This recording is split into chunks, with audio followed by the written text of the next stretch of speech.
Have you ever been in a conversation where you could feel the exact moment you stopped being interesting? Like, you're mid-sentence and you can actually sense the energy draining from the room. The other person's eyes do that thing where they're still pointed at you, but they're not really seeing you anymore. Yeah, that moment. Oh, Lord, it is good to be here with you. If that scenario made your chest tighten just a little bit, you're not alone. Because here's the thing nobody tells you about being funny. The harder you try, the worse it gets. It's like falling asleep. The moment you start trying to fall asleep, you're screwed. Your brain turns into this hostile little machine that won't let you do the thing you desperately want to do. I need you to hear me on this. The reason you're not the funniest person in the room has nothing to do with your sense of humor. Your brain is actually pretty decent at noticing absurdity, at seeing the weird angles of everyday life that other people miss. The problem is what happens between noticing something funny and actually being funny. That gap right there, that's where everything falls apart. Let me paint you a picture. I was at this party a few years ago, and I was determined to be interesting. I had just listened to this podcast about the history of pineapples and how they used to be so expensive that rich people would rent them for parties just to show off. Fascinating stuff, right? So I'm standing there with this group of people, and there's a pause in the conversation. And my brain goes, this is it. This is your moment. Drop the pineapple fact. So I did. I jumped in with this enthusiastic delivery about 17th century pineapple economics. And listen closely to what happened next. Nothing. Not hostile silence, not even polite laughter. Just this void where my contribution should have landed. Someone said, huh, and then immediately changed the subject. The silence was so loud it felt like physical pressure on my skull. Here's what I realized later, and this is the critical takeaway. I wasn't trying to connect with those people. I was trying to perform. My brain had shifted into what I call joke mode, and joke mode is a death sentence for actual humor. Because when you're in joke mode, you're not present, you're not listening. You're just waiting for your turn to deploy your prepared material like some kind of humor vending machine. Psychologists have studied this, and they call it self-monitoring theory. Basically, when you become hyper-aware of how you're coming across, you split your attention.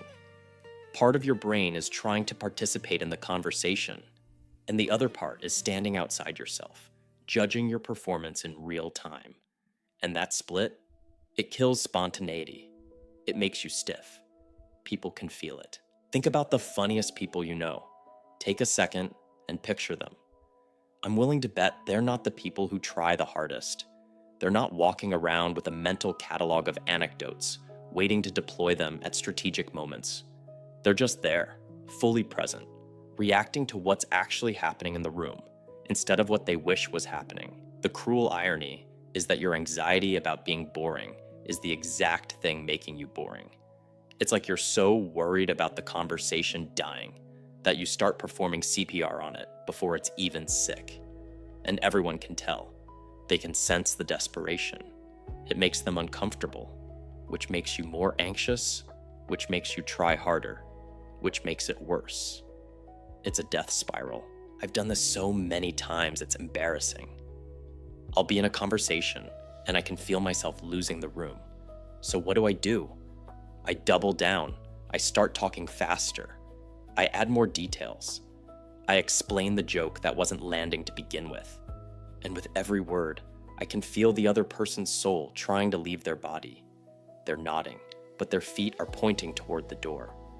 If you've never noticed feet, start. Feet don't lie. Here's what nobody tells you. Being funny isn't about having good material.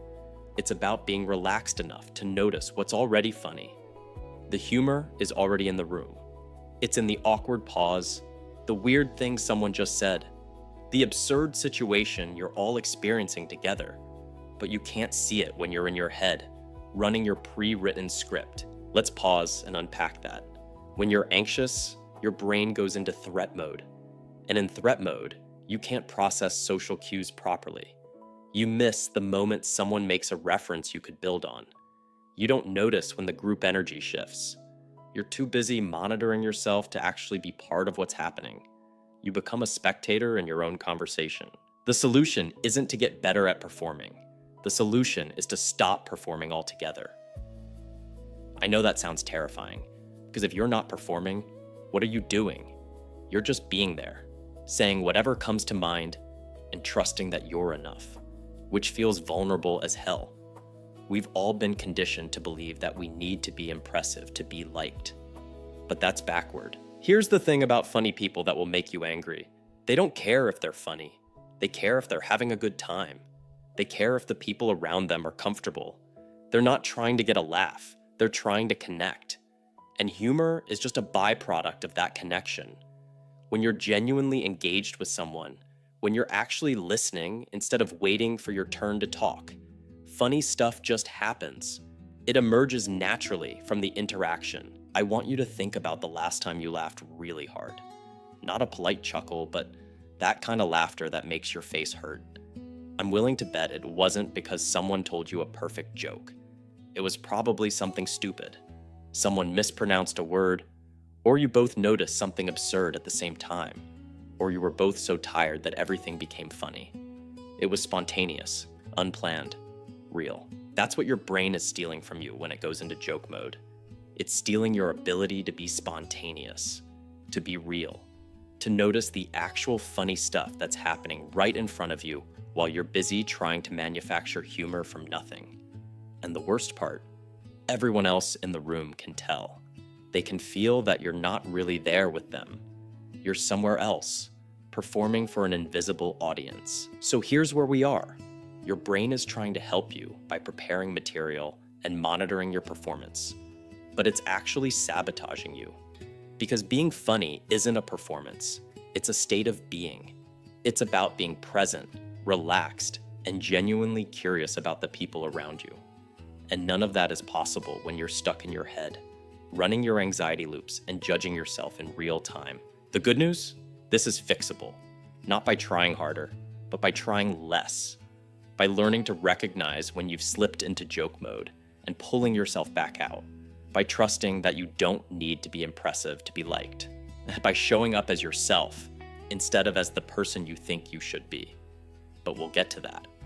First, you needed to understand why your current approach isn't working, why your brain, despite its best intentions, is the thing standing between you and the connection you're looking for.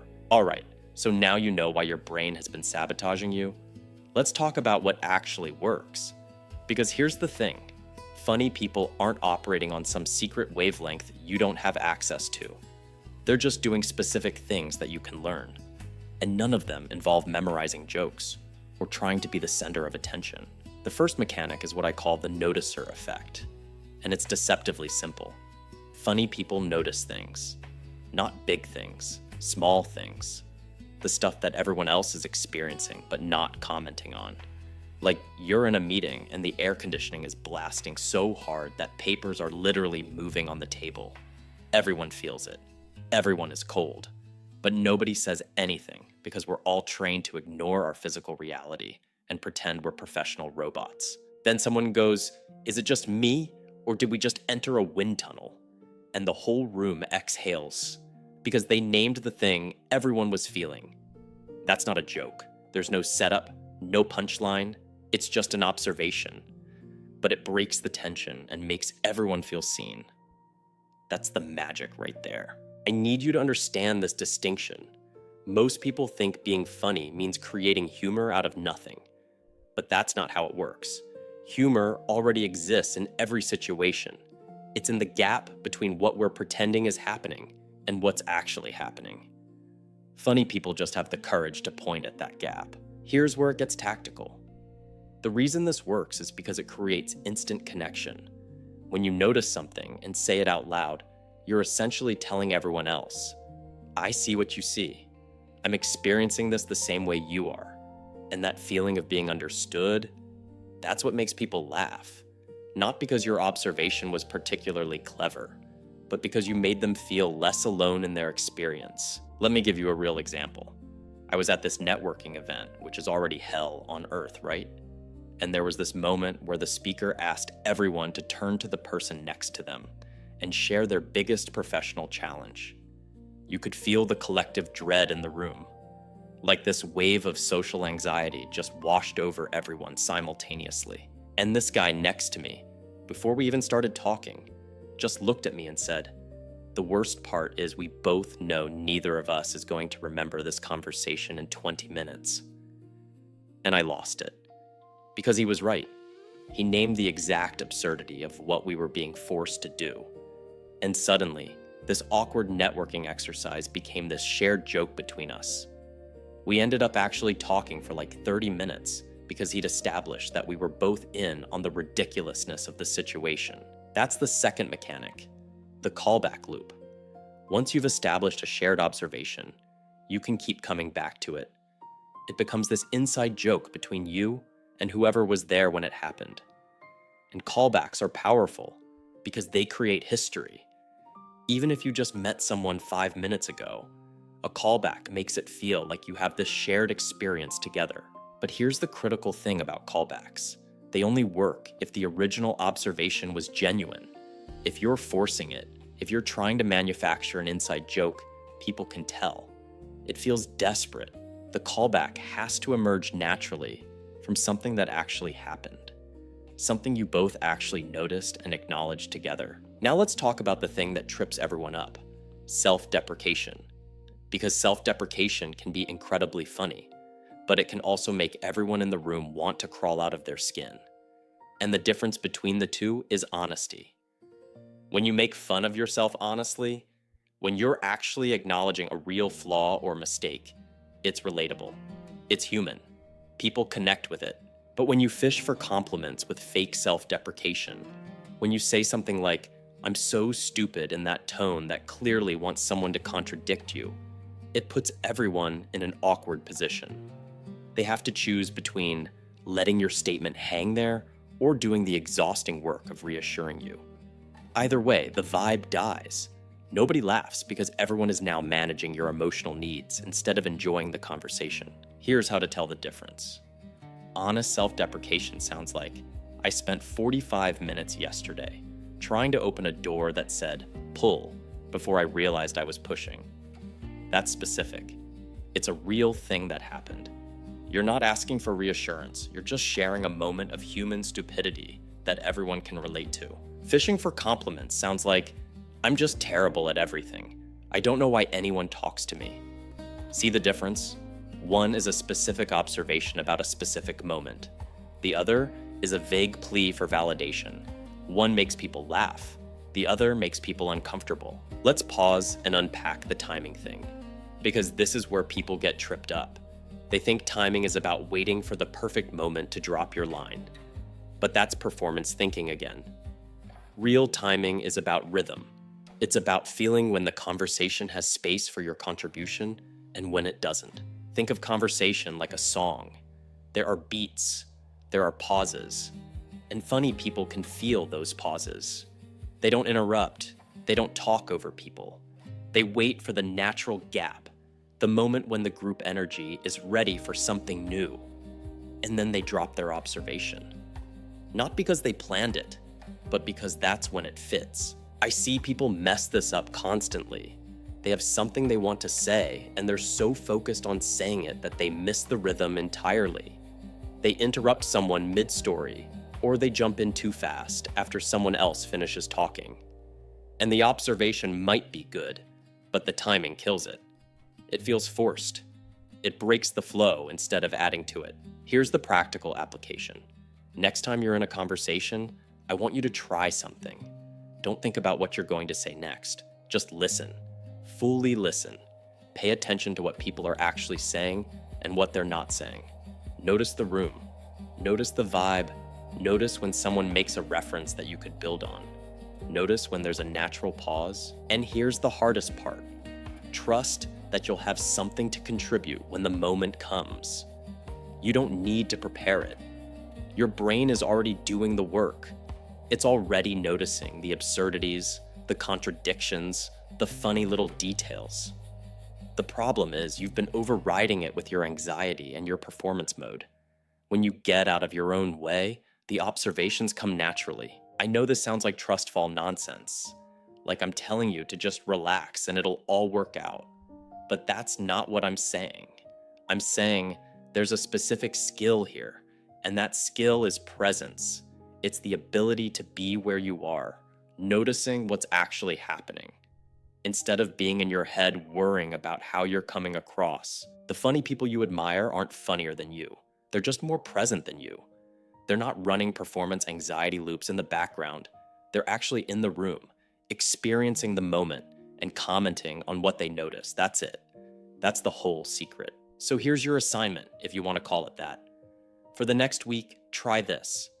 Go into conversations with zero agenda. Don't try to be funny. Don't try to be interesting.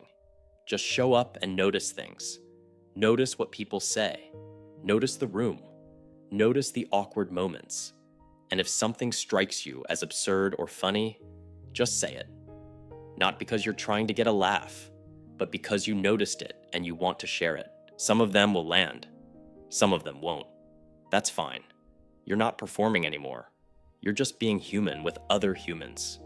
And that's where actual humor lives. Not in your prepared material, not in your perfect timing, but in the genuine, messy, spontaneous moment of noticing something together and acknowledging that you both see it. That's the invisible mechanic. That's how funny people actually work a room. They just show up and pay attention.